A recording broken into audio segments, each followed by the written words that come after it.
Bismillahirrahmanirrahim. Assalamualaikum warahmatullahi wabarakatuh. Alhamdulillahi rabbil alamin, wal aqibatu lil muttaqin, wala udwana illa 'alal zalimin. Wa asyhadu an la ilaha illallah wahdahu la syarika lah, wa asyhadu anna Muhammadan abduhu wa rasuluh, sallallahu alaihi wa ala alihi wa ashabihi wa man tabi'ahum bi ihsanin ila yaumiddin wa sallama tasliman katsiran. Amma ba'd. Allahumma 'allimna ma yanfa'una wanfa'na bima 'allamtana wa zidna ilman wa 'amalan. Ma'asyiral muslimin rahimani wa rahimakumullahu jami'an. Kembali kita ucapkan puji dan syukur kepada Allah Subhanahu wa ta'ala yang telah memilih kita di antara banyak makhluknya untuk mendapatkan kenikmatan bisa mendengarkan ayat-ayat Allah, bisa mendengarkan hadis-hadis Rasulullah sallallahu alaihi wasallam, karena Allah Subhanahu wa ta'ala masih memilih kita di antara hamba-hambanya yang masih sehat. Karena Allah Subhanahu wa ta'ala telah memilih kita di antara hamba-hambanya yang mungkin masih bisa menjaga kewajiban-kewajiban kepada Allah Subhanahu wa ta'ala dengan beribadah, hadirin. Karena berapa banyak orang-orang di luar sana yang dicabut kenikmatan ini dari diri mereka. Salawat dan salam semoga tetap tercurahkan kepada baginda besar Nabi Muhammad sallallahu alaihi wasallam, istri-istri beliau, sahabat-sahabat beliau, anak-anak beliau, hingga pengikut beliau dengan kebaikan hingga akhir zaman nanti. Ma'asyiral muslimin rahimani wa rahimakumullahu jami'an. Di pertemuan yang ke-30 dari KSA ini, lagi-lagi Rasulullah sallallahu alaihi wasallam mengajarkan kita, memberikan kabar kepada kita tentang kaedah agung, tentang kaedah besar. Di sana ada kaedah-kaedah yang mengumpulkan seluruh kebaikan di dunia dan di akhirat, dan wasiat ataupun nasihat ini, hadirin, mengena. Nasihat ini nusuk, hadirin, dan nasihat ini membuat nangis hatinya para sahabat-sahabat Rasulullah sallallahu alaihi wasallam, karena nasihat ini digambarkan oleh sahabat-sahabat beliau seolah-olah wasiat dan nasihat perpisahan. Iya, hadirin.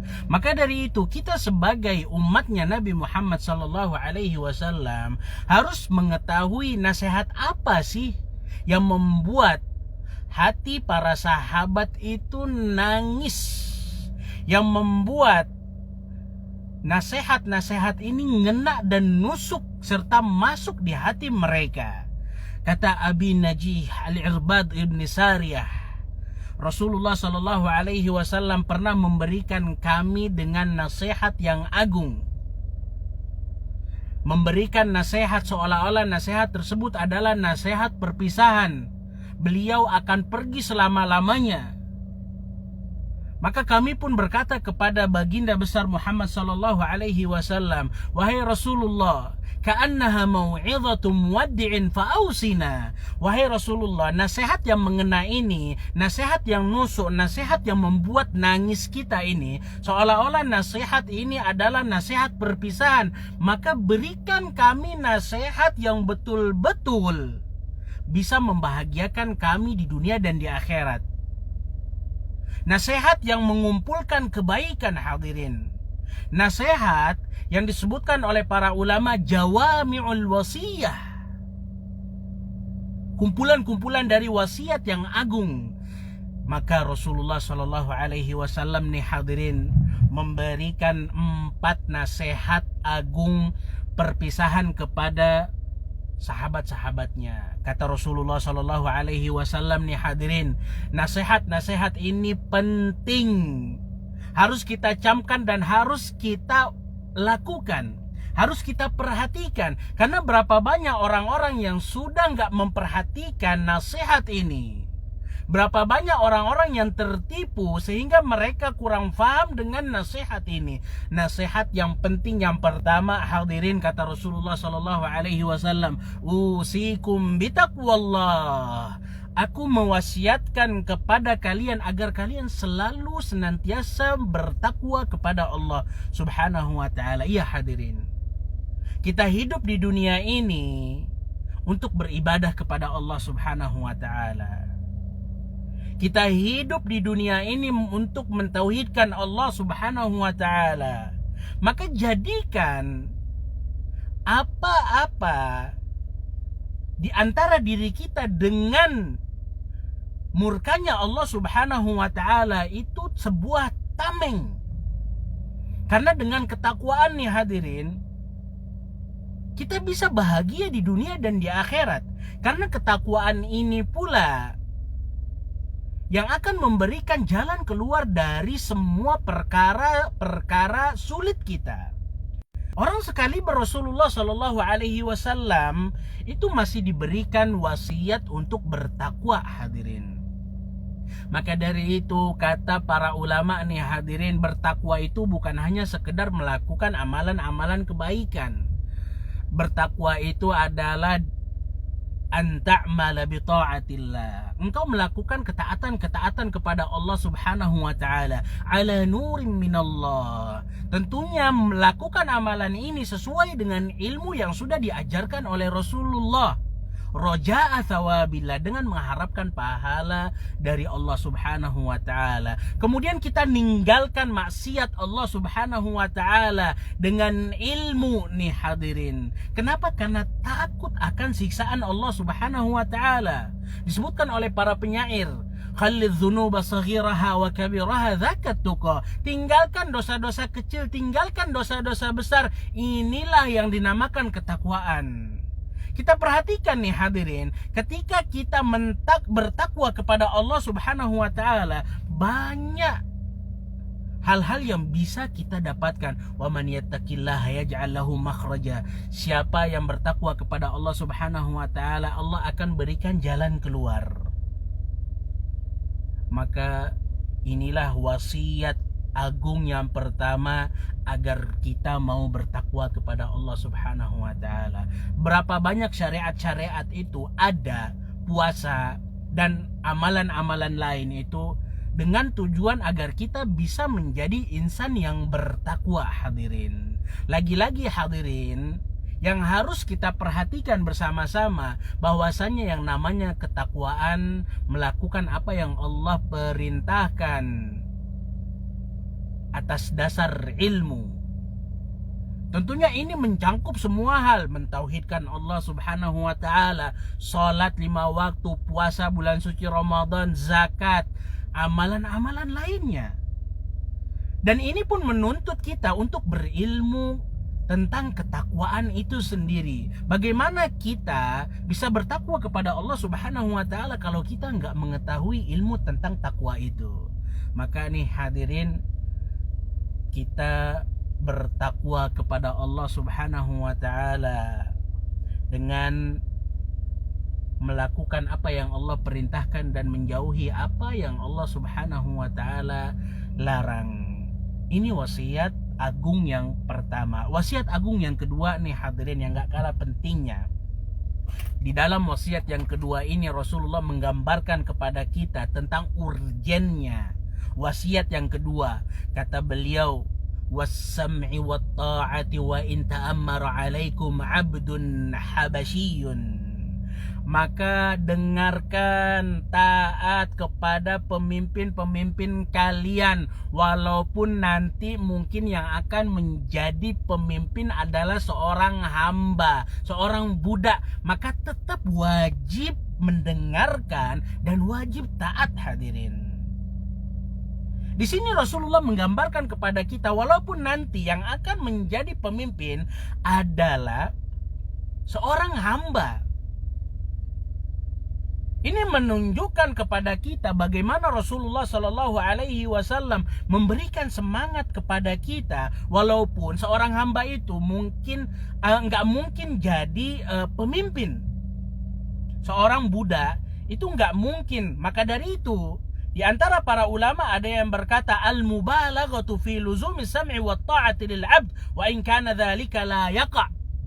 Walaupun ada di antara pemimpin yang walaupun kemungkinannya itu jauh seorang pemimpin itu dari budak, maka tetap kita ketika pemimpin itu dari seorang budak, maka kita wajib untuk mendengarkan dan taat kepada pemimpin tersebut, hadirin. Atau yang dimaksudkan dengan ulama lain, bahwasannya mungkin presiden ataupun orang yang tertinggi, rajanya itu orang yang bebas, tapi mungkin ada gubernur-gubernurnya ataupun ada kepala desanya ataupun yang lainnya, tauliyah ala qaryah, yang menjadi pemimpin terhadap satu wilayah ataupun satu desa. Ini saja nih hadirin, Rasulullah Shallallahu Alaihi Wasallam memerintahkan kepada kita untuk mendengarkan dan taat kepada pemimpin-pemimpin kita. Tentunya selama pemimpin-pemimpin tersebut nggak memerintahkan kita untuk bermaksiat kepada Allah Subhanahu wa Ta'ala. Iya hadirin, kita wajib taat dan dengar kepada pemimpin kita. Berapa banyak hadis-hadis dan ayat-ayat Rasulullah, ayat-ayat Allah Subhanahu wa Ta'ala yang menerangkan kepada kita tentang urgennya ini. Kata Allah Subhanahu wa Ta'ala, ati'ullaha wa ati'ur rasul wa ulil amri minkum. Taati Allah, taati Rasulullah, dan taati pemimpin-pemimpin kalian, hadirin. Taati. Dan di dalam hadis, Ubadah ibnu Samit itu pernah berbaiat kepada Rasulullah Sallallahu Alaihi Wasallam, dan di antara isi baiatnya adalah mendengarkan dan mematuhi apapun yang diperintahkan oleh pemimpin, tentunya di luar maksiat kepada Allah Subhanahu wa Ta'ala, hadirin. Kadang-kadang pemimpin ada yang zalim, ada yang memerintahkan kita untuk bermaksiat, ada yang mungkin mengambil hak-hak kita, meskipun sebagian hak kita diambil, meskipun harta kita diambil, meskipun punggung kita dipukul, maka kewajiban mendengar dan taat kepada pemimpin itu wajib. Wa alla nunazi', kita nggak boleh berontak, hadirin. Iya, kita nggak boleh keluar kepada pemimpin yang sah, kecuali kalau seandainya kita melihat ada kekufuran yang nyata. Kekufuran yang nyata, bukan kekufuran yang samar-samar.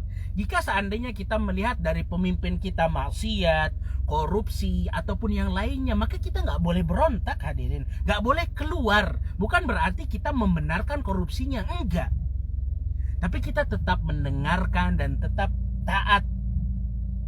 Dan di antara peraturan yang dibuat oleh pemerintah, itu banyak yang sesuai dengan syariat yang wajib kita taati. Ada rambu-rambu lalu lintas, ada peraturan membuat SIM. Itu semuanya dibuat untuk maslahat kita, hadirin. Dan kita lihat juga dari segi takdir, bagaimana Allah Subhanahu wa Ta'ala menjadikan satu negara, kita lihat di sekeliling kita, negara yang rakyatnya taat kepada pemerintah itu aman, tenang, hadirin, nyaman, nggak melalaikan, dan kita pun merasa nyaman di dalam melakukan kegiatan beragama kita, kegiatan dunia kita, kita nyaman. Berbeda dengan orang-orang ataupun satu negara yang gak memperhatikan wibawanya pemimpin-pemimpin mereka. Ada kekacauan di negara-negara tersebut sesuai takdir. Ustaz, ketika kita melihat ada pemimpin kita nih, kita diperintahkan untuk mendengarkan, untuk taat, tapi kita melihat pemimpin-pemimpin kita ada yang salah.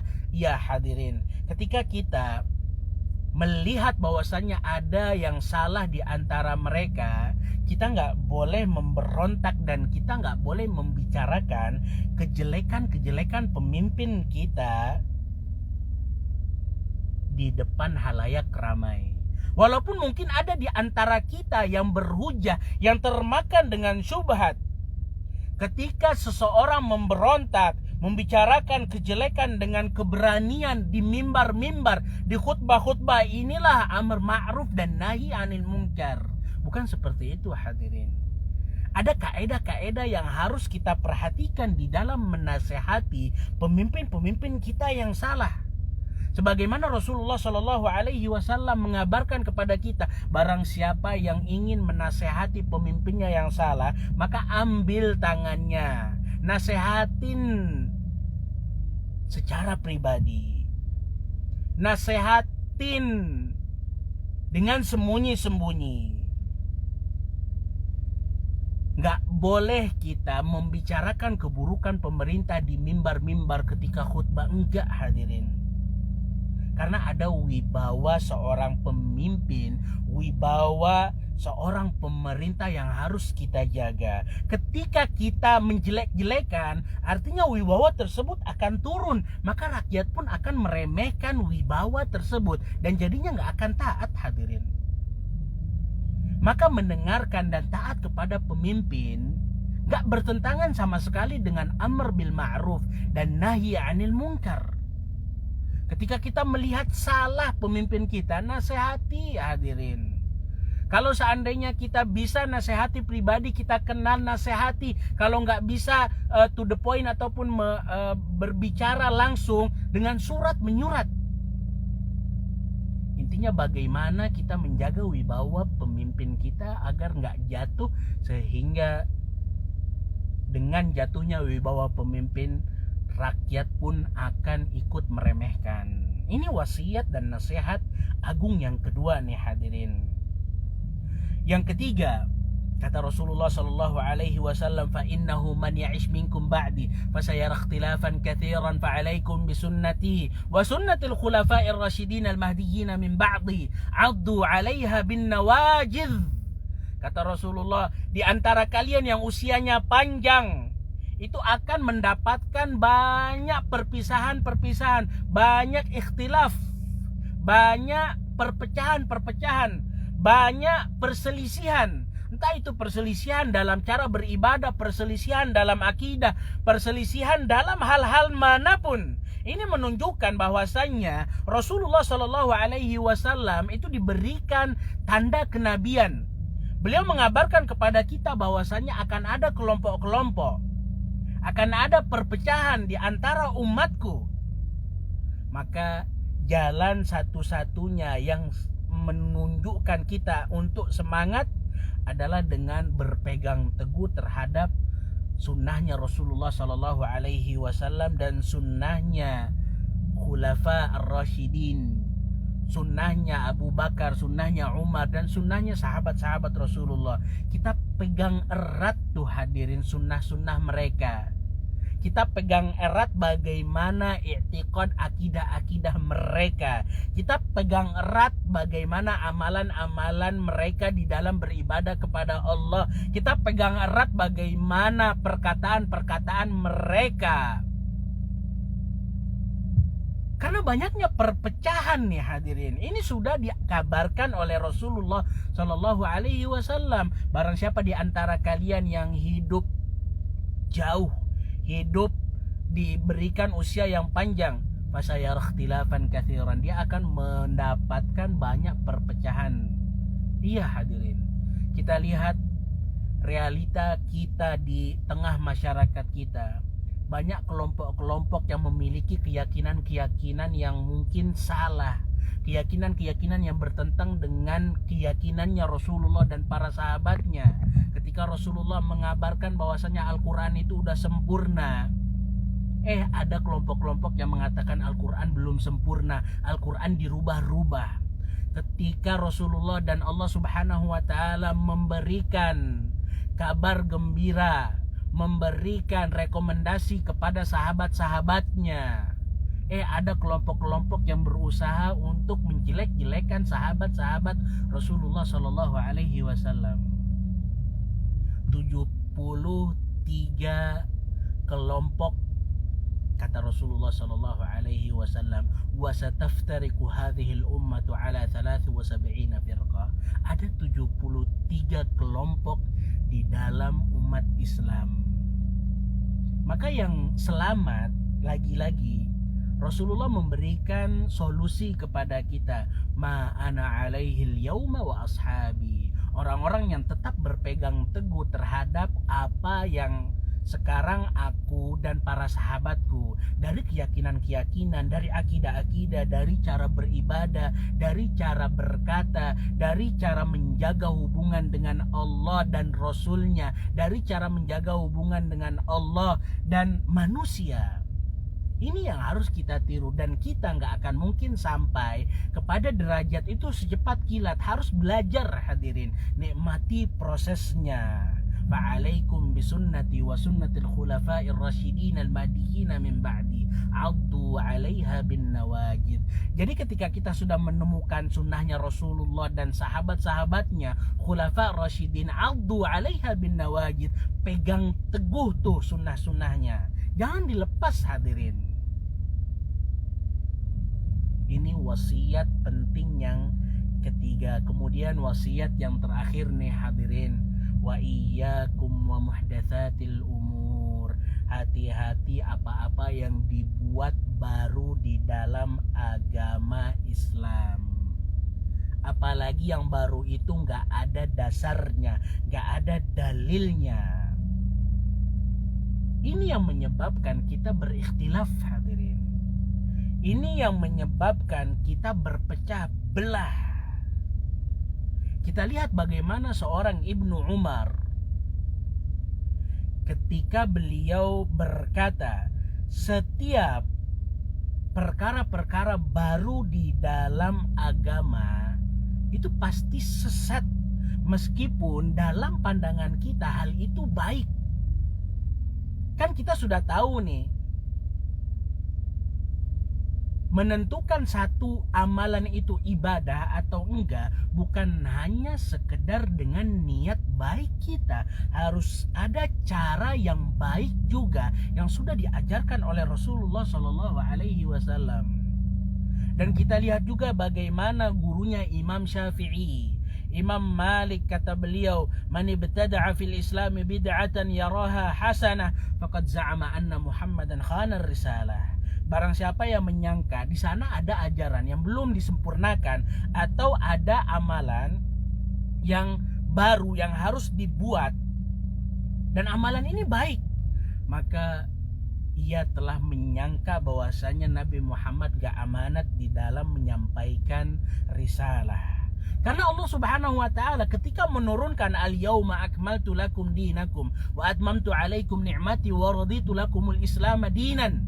Pada hari ini telah aku sempurnakan bagi kalian agamaku dan nikmatku. Agama ini sudah sempurna, hadirin. Fama lam yakun yauma idzin dinan la yakunul yauma dinan. Hal-hal yang belum pernah diajarkan oleh baginda Muhammad sallallahu alaihi wasallam kepada sahabat-sahabat, yang belum diajarkan oleh sahabat-sahabatnya, maka mustahil akan menjadi ajaran agama Islam ini, hadirin.